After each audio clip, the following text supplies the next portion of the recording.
ketika orang yang seharusnya paling ia percayai justru menjadi mimpi buruk terakhir dalam hidupnya. Ia mendengar suara-suara mencurigakan, seolah ada seorang yang mencoba masuk ke dalam rumahnya. Tubuhnya ini ditutupi kasur dan ditumpuk dengan puing-puing tua gitu.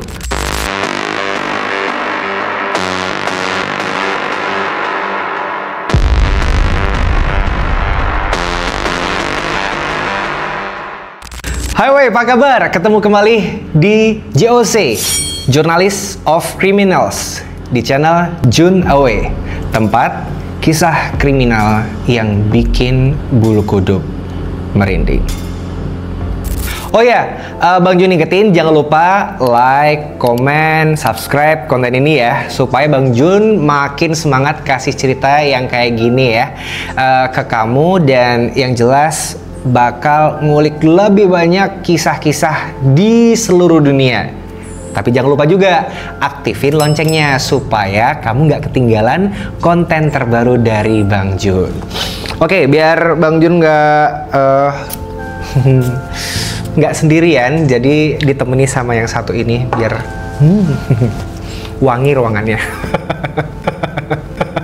Oke weh, hari ini kita akan ngebahas tentang kasus yang baru aja terjadi di negara bagian Ohio, Amerika Serikat. Dan beberapa bulan yang lalu baru selesai disidangkan, yaitu tentang seorang anak perempuan yang berusia 14 tahun yang bernama Kay Maniletic ya. Ini sosok remaja yang penuh semangat, ceria, dan penuh harapan gitu. Nah, ia bermimpi menjadi seorang dokter, dikenal baik oleh teman-temannya, dan disayang sama keluarganya. Tapi tiba-tiba dia menghilang. Kemudian, sebulan kemudian, jasadnya ditemukan dalam kondisi yang sulit dicerna oleh akal pikiran orang sehat. Dan yang lebih mengejutkan lagi ya, ini pelakunya adalah orang yang paling tidak terduga, yaitu adalah ayah kandungnya sendiri. Apa yang sebenarnya terjadi sama Kay Maniletic ini? Bagaimana hubungan keluarganya bisa berubah gitu loh, menjadi sebuah tragedi yang mengerikan? Dan apakah sang ayah menyimpan sebuah rahasia lain yang lebih gelap dari yang kita bayangkan? Nah, tetap bareng Bang Jun ya di JOC, Journalist of Criminals, karena kita akan ngebawa kalian ke dalam sisi gelap dari hubungan keluarga, pengkhianatan, dan kejahatan yang tidak bisa dimaafkan. Let's get it out. Oke weh, sebelum kita masuk ke detail kasusnya, kita akan ngebahas sedikit dulu ya tentang latar belakang dari si Kay Mani ini ya. Nah, Kay Maniletic ini lahir 18 Januari 2011 di kota Toledo, negara bagian Ohio, Amerika Serikat. Sejak kecil, Kay Mani ini dikenal sebagai anak yang manis, ceria, dan sangat dekat sama keluarganya, terutama sang nenek ya, yang kemudian menjadi figur pengasuh utama dalam kehidupannya ini. Dia tumbuh besar di lingkungan yang sederhana, tapi penuh kehangatan. Dan ini dia dikenal sama tetangganya serta teman-temannya sebagai gadis kecil yang sopan, penyayang, dan selalu menyapa siapapun. Dan ini dengan senyum ramahnya gitu. Pada usia 13 tahun, Kay Mani ini duduk di bangku kelas 8 sekolah menengah ya, di Glenwood Elementary School. Nah, ini sebuah sekolah di Toledo. Di tempat sekolah ini, dia itu menonjol baik secara akademik maupun secara sosial. Guru-guru pun ini juga memuji ketekunannya, dan banyak teman-teman sekelasnya juga mengagumi sifat dari si Kay Mani ini ya, yang selalu ngebantu dan nggak pernah berkata kasar. Bahkan, sekolah itu udah ngejadwalkan untuk ngasih penghargaan untuk si Kay Mani ini sebagai Kindness Award gitu, kepada si Kay Mani ini. Nah, ini penghargaan dan pengakuan atas sikap positifnya ya, konsisten setiap hari gitu. Nah, di rumah, Kay Mani itu tinggal bareng neneknya, sama 2 anjing peliharaannya. Dan sesekali, kadang ditemani ibunya juga. Nah, ini, ayah sama ibunya itu udah nggak tinggal bareng. Dan hubungan antara Kay Mani dan sang ayah, si Daniel Jones, ini tergolong tidak terlalu dekat ya. Meskipun gitu, si Kay Mani tetap ngejaga komunikasi sama si bapaknya gitu. Walaupun sang ibu dan nenek sangat sering ya ngerasa nggak nyaman dengan kehadiran si ayah kalau pas lagi ketemu sama si Kay Mani. Nah, ada perasaan was-was yang sulit dijelaskan gitu kan. Nah, bukan hanya sekedar latar belakang si sang ayah, tapi juga karena sikapnya yang sering berubah-ubah dan nggak bisa diandalkan gitu. gitu sama si ibu dan juga si nenek ya, alias mertuanya juga gitu. Kemeni ini udah kayak anak lainnya juga, tetap berharap punya hubungan yang baik dengan kedua orang tuanya walaupun udah nggak bareng. Nah, ia kadang nelpon ayahnya, walaupun komunikasi mereka itu nggak tergolong setiap hari gitu kan, ya beberapa hari sekali. Dan yang pasti, bagi sang gadis kecil ini, rumah dan keluarganya terutama sang nenek adalah tempat di mana ia merasa aman. Tapi, rasa aman itu akan hancur dalam semalam, ketika orang yang seharusnya paling ia percayai justru menjadi mimpi buruk terakhir dalam hidupnya. Oke weh, itu sedikit latar belakang dari si Kemeni ya sama keluarganya. Nah, sekarang kita lanjut ke bagian menghilangkan si Kemeni dari orang-orang sekitarnya, kemudian masuk ke tahap pencarian sampai akhirnya penemuan jasadnya. Weh, tanggal 16 Maret 2024 adalah hari Jumat yang sepertinya biasa aja bagi banyak orang di Toledo. Tapi bagi Kemeni, hari itu menjadi awal dari akhir hidupnya. Pada hari itu ia berada di rumah bareng dua anjing peliharaannya ya. Kemudian sang nenek lagi nggak ada di rumah malam itu. Dan Kemeni lagi sendirian. Nah, belum diketahui secara pasti ya kenapa dia tidak ditemani. Tapi, seperti remaja biasanya, seusianya juga, ia udah cukup mandiri untuk menjaga dirinya dalam waktu yang singkat gitu kan, cuma semalam doang gitu. Nah, sekitar pukul 22 malam, nah hal janggal mulai terjadi. Kemeni ini nelpon ayahnya, si Darnell Jones ya. Dalam panggilan itu, ia terdengar panik dan ketakutan. Ia mengatakan bahwa ia mendengar suara-suara mencurigakan, seolah ada seorang yang mencoba masuk ke dalam rumahnya. Dan suaranya si Kemeni mulai gemetar, dan bahkan dia jelas-jelas seperti suara orang membutuhkan bantuan gitu. Nah, Darnell menurut pengakuannya kemudian mengaku datang ke rumah dan menemani putrinya selama sekitar 1 jam sebelum pergi kembali gitu kan ya. Nah, ia mengatakan bahwa ia menenangkan Kemeni dan memastikan semuanya baik-baik aja. Tapi cerita itu segera terbukti tidak sesuai dengan kenyataannya. Nah, keesokan paginya tanggal 17 Maret Kemeni nggak bisa dihubungi. Nah, sang nenek yang kembali ke rumah ini menemukan pemandangan yang mengganggu pandangan gitu. Rumah dalam keadaan yang nggak wajar. Kompornya menyala, kemudian dengan aliran gas terbuka gitu. Nah, ini sesuatu yang sangat berbahaya dan nggak biasa gitu. Pakaian Kemeni juga berserakan di kamar, kemudian dari ponsel dan kacamata yang selalu dia pakai pun juga tertinggal di tempat tidur gitu. Dua doginya mereka juga biasanya nggak pernah jauh dari Kemeni juga terlihat gelisah gitu. Tidak ada catatan bahwa Kemeni keluar rumah. Nggak ada jejak, nggak ada saksi mata. Semua tampak seperti ia menghilang begitu aja. Tapi semua barang pribadinya masih ada di rumah. Ini ngebuat keluarganya yakin bahwa dia tuh nggak pergi kemana-mana. Dan dia juga pergi tanpa keinginannya sendiri sepertinya. Nah, sang nenek langsung melapor ke polisi. Setelah itu, kasus orang hilang dibuka oleh polisi dan berita tentang Kemeni mulai bersebaran di seluruh Toledo. Tapi pada malam itu, gak ada yang benar-benar tahu bahwa gadis kecil yang ramah itu sudah gak ada di dunia ini lagi. Bahwa malam ketakutan itu adalah malam terakhir dalam hidupnya. Dan bahwa seseorang itu seharus melindunginya justru adalah sosok yang menjerumuskannya ke kegelapan paling kelam. Ketika Kemeni dinyatakan hilang oleh kepolisian, alarm itu langsung berbunyi di komunitas Toledo.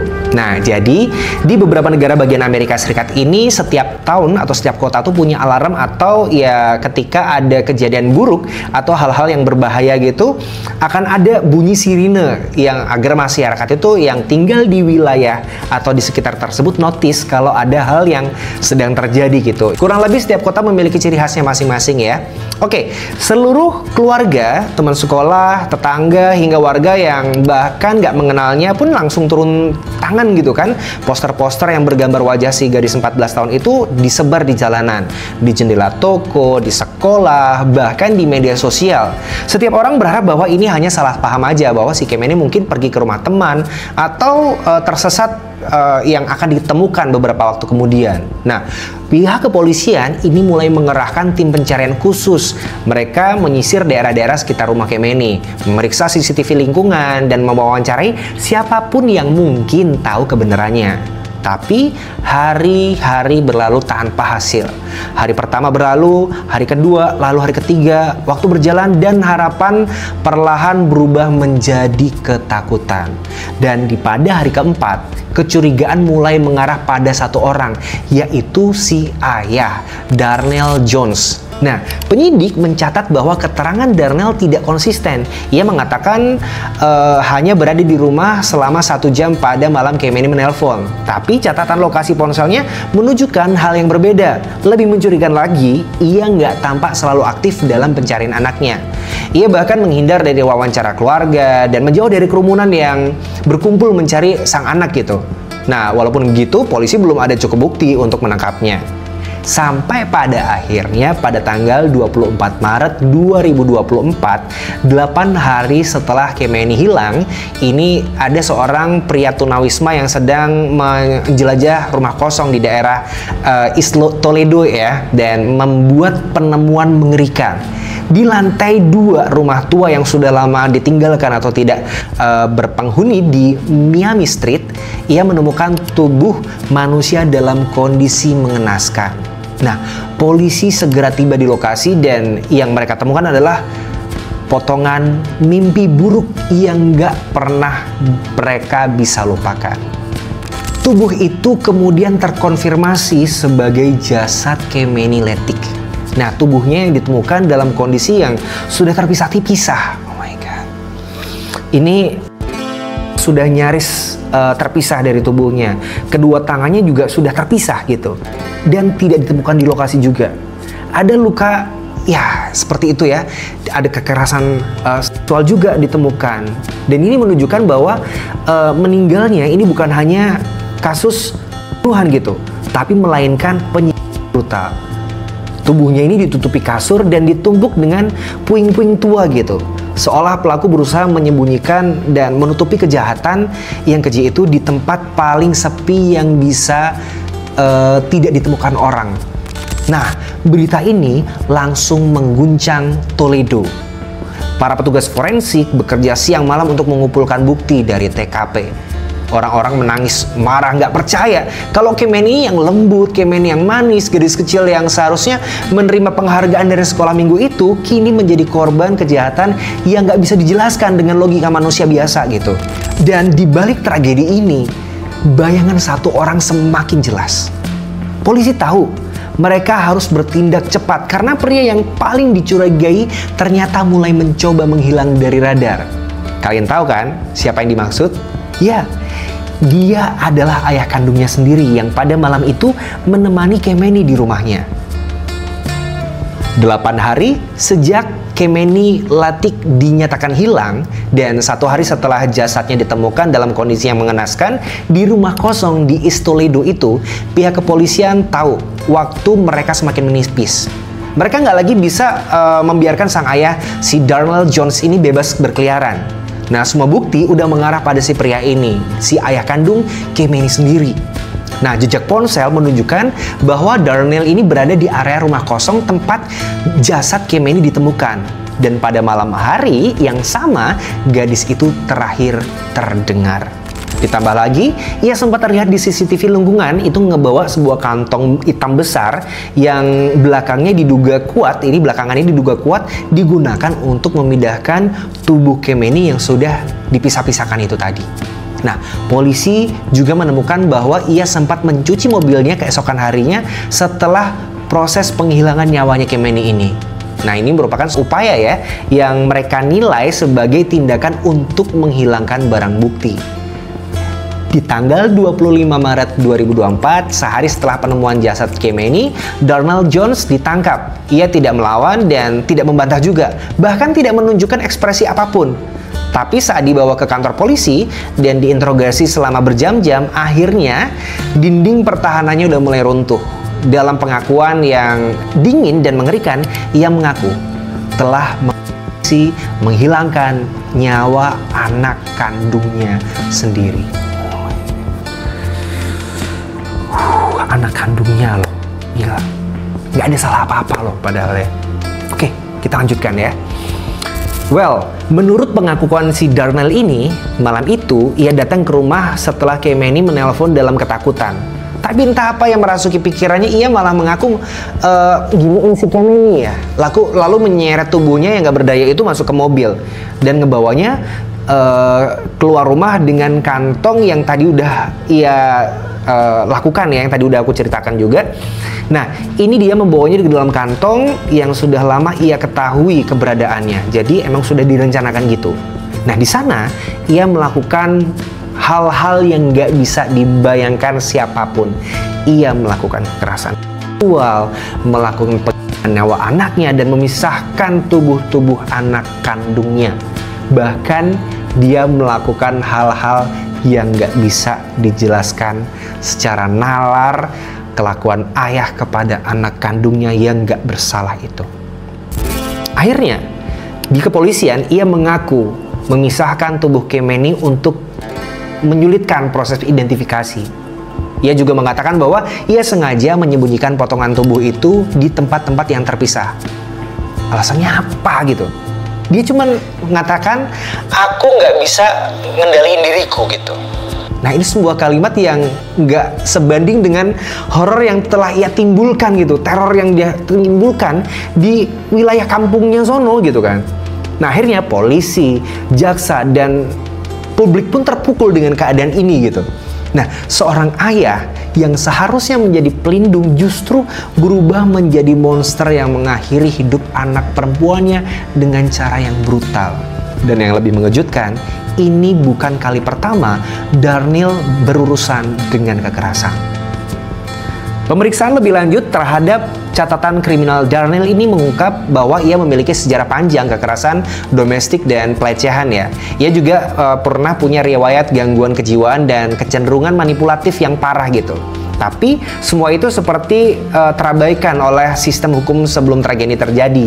Hingga nyawa seorang anak yang menjadi taruhannya, nyawa anaknya sendiri yang sangat berharga, yang harus dibayar untuk mengungkap semua tindakan keji sang ayah yang dilakukan selama ini. Setelah penangkapan si Darnell Jones ini dan pengakuannya atas penghilangan nyawa putri kandungnya ini dengan cara keji, si Kemeny Letik ini, penyelidikan nggak berhenti di sana aja. Akhirnya pihak kepolisian dan FBI mulai menggali lebih dalam ke masa lalu pria yang berusia sekitar 40 tahun. Oh my god, 40 tahun loh ini ya. Mereka tahu seorang yang mampu melakukan kekejaman semacam penghilangan nyawa, tindakan asusila, dan pemisahan bagian tubuh terhadap darah dagingnya sendiri, ini nggak mungkin tiba-tiba menjadi monster dalam waktu semalam gitu kan. Dan jejak digital dan riwayat komunikasi Darnell pun akhirnya diperiksa. Beberapa perempuan yang pernah menjalin hubungan dengannya mulai mengangkat suara gitu maksudnya. Nah, seolah mantan pacarnya mengaku pernah nyaris diginiin sama Darnell ketika menolak berhubungan intim. Dan yang lain juga menyebut Darnell sering berubah gitu, maksudnya menjadi sosok yang kasar, manipulatif, mengancam ingin mengakhiri dirinya sendiri dan melakukan kekerasan jika dia nggak mendapatkan apa yang dia inginkan. Lebih mencurigakannya lagi, polisi menemukan catatan bahwa Darnell ini pernah ditahan terkait kasus kekerasan terhadap anak, meski saat itu tidak terbukti ya di pengadilan. Nah, ia juga pernah memiliki sejarah pelaporan gangguan kejiwaan dan sempat dikasih pengawasan oleh layanan sosial.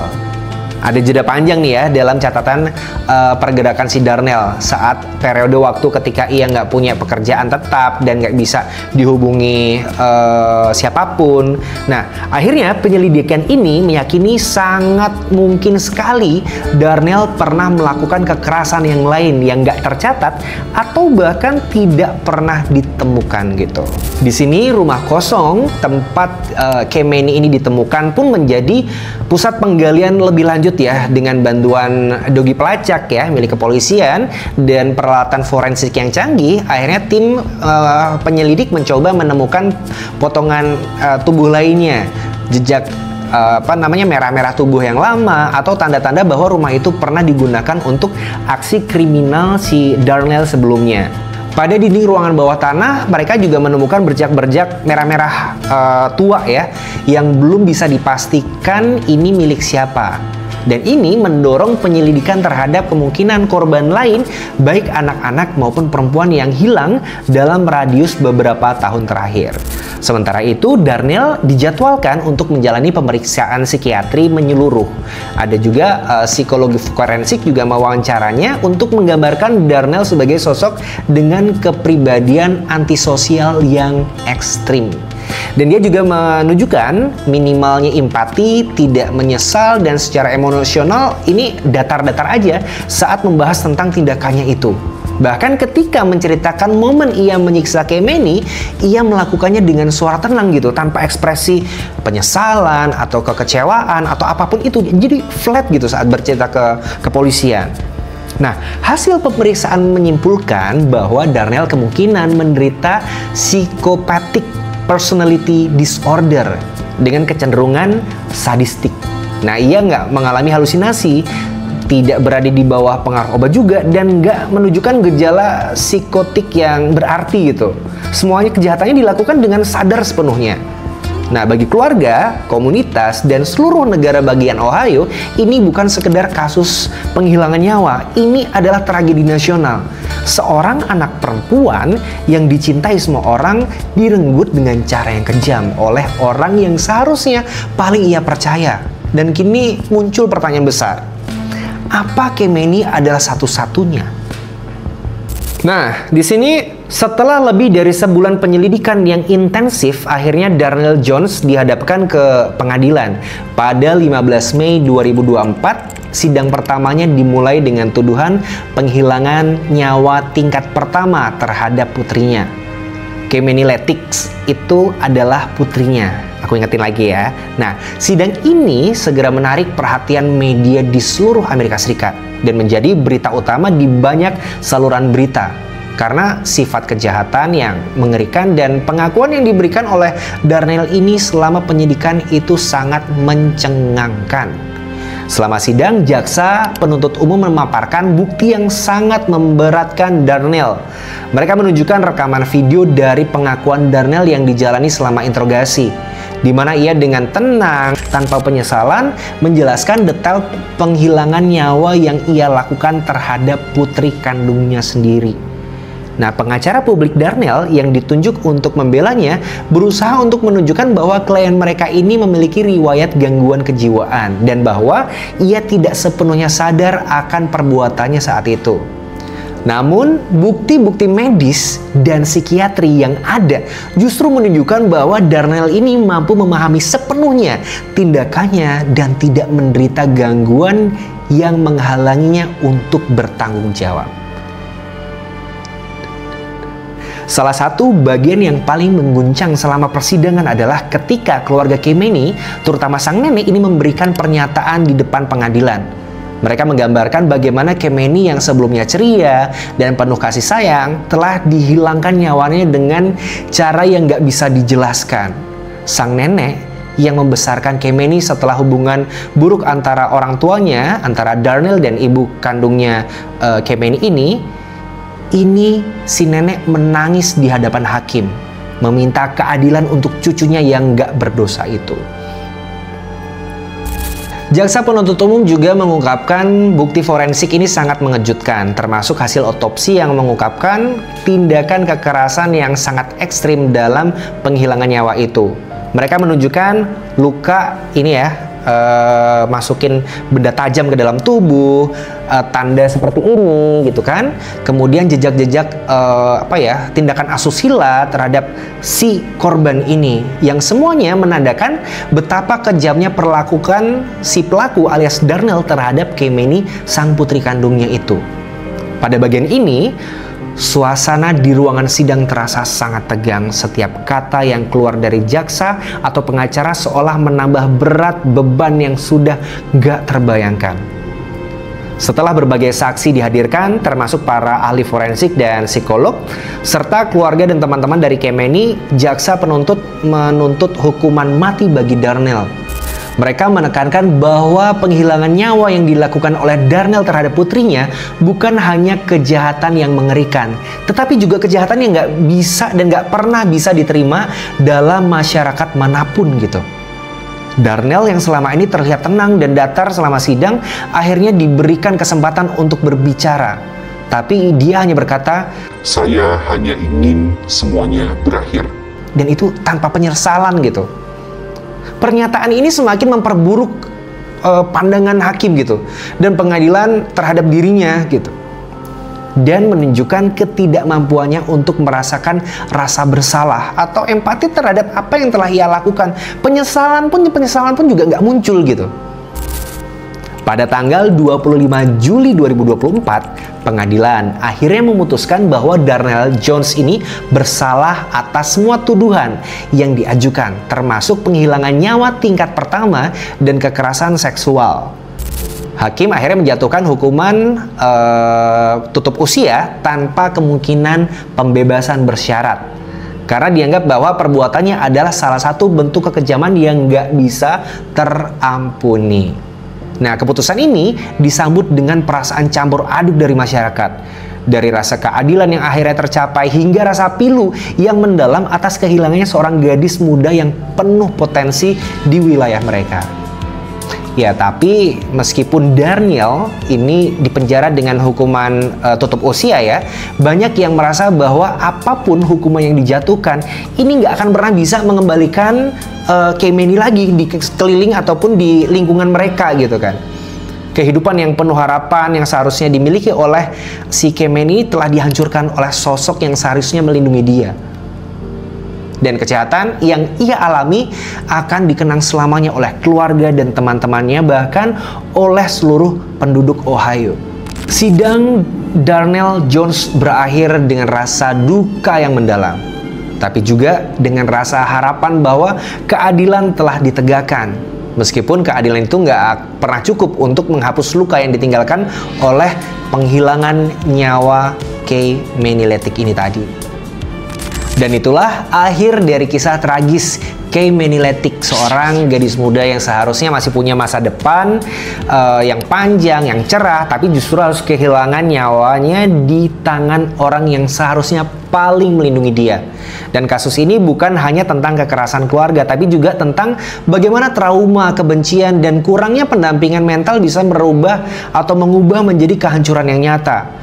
Kemeny bukan hanya korban penghilangan nyawa. Dia adalah simbol dari banyak anak yang mungkin hidup dalam diam, dalam bahaya tanpa kita sadari. Iya, pesan dari kasus ini jelas ya, jangan pernah mengabaikan tanda-tanda kekerasan sekecil apapun itu, baik dalam keluarga, di lingkungan sekolah, atau dimanapun. Karena kejahatan yang paling mengerikan seringkali terjadi bukan di tempat gelap, tapi di dalam rumah sendiri. Jaga orang-orang terdekat kita, dengarkan mereka, percayai intuisi kamu juga, karena kadang satu langkah kecil untuk bertindak bisa menyelamatkan nyawa. Makasih ya weh udah nonton. Kalau kamu suka konten ini atau konten yang serupa, jangan lupa like, subscribe, share, komen juga ya. Jangan lupa nyalain juga loncengnya biar Bang John makin semangat ungkap kasus-kasus terbaru di JOC, Journalist of Criminals ya. Oh ya weh, tulis juga di kolom komentar apa pendapatmu tentang kasus ini. Kalau punya saran atau kasus-kasus yang mungkin pengen kita ungkap yang mungkin belum selesai gitu kan, nah boleh cantumin di kolom komentar ya. Stay safe dan sampai jumpa di kisah selanjutnya. Aku Bang Jun, sign out.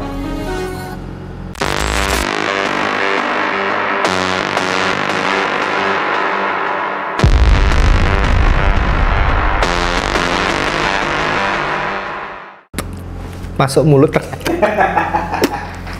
pahit guys.